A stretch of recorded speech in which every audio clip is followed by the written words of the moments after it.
Assalamualaikum warahmatullahi wabarakatuh. Perkenalkan, nama saya Wa Adelvina dengan NIM 03212163. Pada video kali ini, saya akan membahas materi kelas 3 sampai kelas 6 dengan tema ciri-ciri makhluk hidup dengan menggunakan metode pembelajaran simulasi. Assalamualaikum warahmatullahi wabarakatuh. Selamat pagi adik-adik. Waalaikumsalam warahmatullahi wabarakatuh. Baik, jadi hari ini kita akan belajar tentang ciri-ciri dari makhluk hidup. Nah, sebelum kita ke materi, marilah kita berdoa terlebih dahulu. Berdoa dimulai.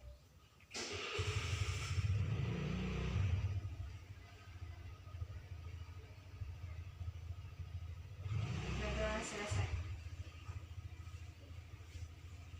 Jadi, sebelum saya menjelaskan ciri-ciri makhluk hidup, terlebih dahulu saya akan menjelaskan apa itu makhluk hidup. Siapa di sini yang tahu pengertian dari makhluk hidup? Jadi, adik-adik, makhluk hidup adalah suatu organisme yang dapat mempertahankan dirinya dari berbagai bentuk perubahan lingkungan dan dapat berkembang biak untuk melestarikan jenisnya. Jadi adik-adik, ciri-ciri makhluk hidup antara lain yang pertama bernapas, yang kedua bergerak, ketiga membutuhkan nutrisi, yang keempat tumbuh dan berkembang, yang kelima berkembang biak, dan peka terhadap rangsangan, serta mampu beradaptasi dan mengeluarkan zat sisa. Jadi di sini saya akan menjelaskan satu persatu. Jadi adik-adik, ciri yang pertama yaitu bernapas. Makhluk hidup bernapas untuk memasukkan oksigen ke tubuhnya.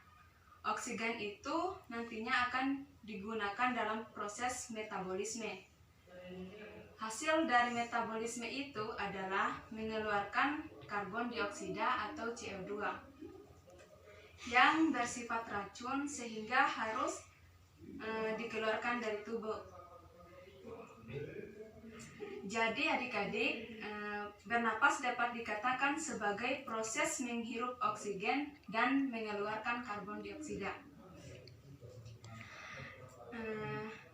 Ciri yang kedua yaitu bergerak. Contohnya cita dan mobil yang sama-sama bisa bergerak, tapi mobil tidak termasuk makhluk hidup. Kenapa begitu? Karena faktor dari mobil bisa bergerak yaitu pengendalian dari manusia. Mobil tidak bisa bergerak sendiri seperti cita yang memiliki kemampuan bergerak sendiri. Dan pada dasarnya makhluk hidup itu bergerak karena ingin melakukan berbagai aktivitas tertentu seperti mencari makanan atau menghindari musuh. Ciri yang ketiga yaitu membutuhkan nutrisi. Makhluk hidup membutuhkan nutrisi. Nutrisinya berasal dari makanan atau minuman. Makanan dan minuman ini dikonsumsi agar memiliki energi untuk melakukan kegiatan atau aktivitas. Ciri yang keempat yaitu tumbuh dan berkembang. Jadi adik-adik, manusia, hewan, dan tumbuhan semuanya mengalami tumbuh dan berkembang. Pertumbuhan dapat kita amati dengan cara bertambahnya tinggi atau bertambahnya diameter atau volume. Sedangkan perkembangan bisa adik-adik lihat contohnya pada manusia yang telah memasuki masa pubertas. Kalau pada tumbuhan bisa ditandai dengan munculnya bunga. Ciri yang kelima yaitu berkembang biak atau reproduksi. Berkembang biak adalah kemampuan makhluk hidup untuk memperoleh keturunan. Jadi adik-adik, makhluk hidup melakukan perkembangbiakan dengan tujuan untuk melestarikan keturunan agar tidak punah. Hewan sendiri melakukan beberapa cara untuk berkembang biak. Yang pertama, ada yang secara vivipar atau melahirkan, contohnya kucing. Yang kedua, ada yang secara ovipar atau bertelur, contohnya ayam. Dan yang ketiga, secara ovivipar atau bertelur melahirkan, contohnya ular. Sebenarnya hewan yang berkembang biak secara ovipar ini berkembang biak dengan cara bertelur. Hanya saja telurnya menetas dalam induknya sehingga dia seakan-akan melahirkan. Sedangkan pada tumbuhan berkembang biak secara generatif dan tumbuh berkembang biak secara vegetatif.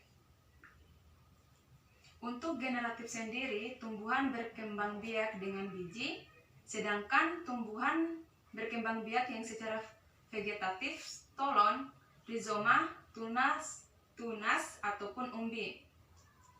Ciri yang keenam, PK terhadap rangsangan atau iritabilitas. Kemampuan menanggapi rangsangan disebut iritabilitas. Iritabilitas adalah makhluk hidup untuk menanggapi rangsangan.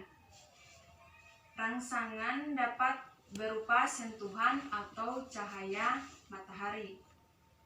Contohnya bunga putri malu yang pada saat disentuh pasti daunnya akan mengatuk dan kita akan menutup mata pada saat berhadapan langsung dengan cahaya matahari yang begitu menyilaukan.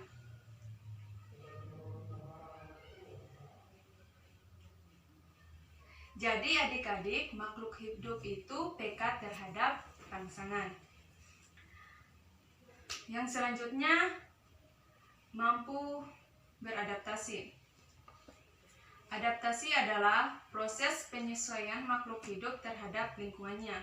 Contohnya, cicak yang melakukan autotomi untuk mengelabui musuh. Adapun bunglon yang melakukan mimikri untuk menyesuaikan diri dengan lingkungan sekitarnya sehingga tidak terlihat oleh musuhnya. Dan ada beruang yang melakukan hibernasi atau tidur selama musim dingin untuk menurunkan proses metabolisme.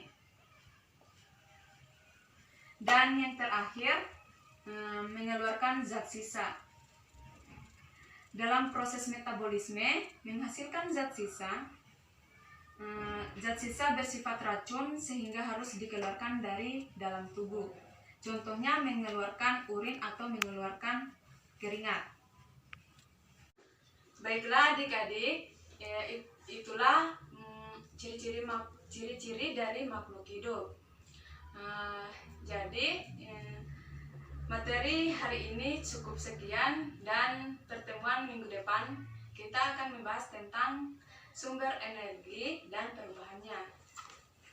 Sebelum kita mengakhiri belajar hari ini, marilah kita berdoa bersama-sama. Berdoa dimulai.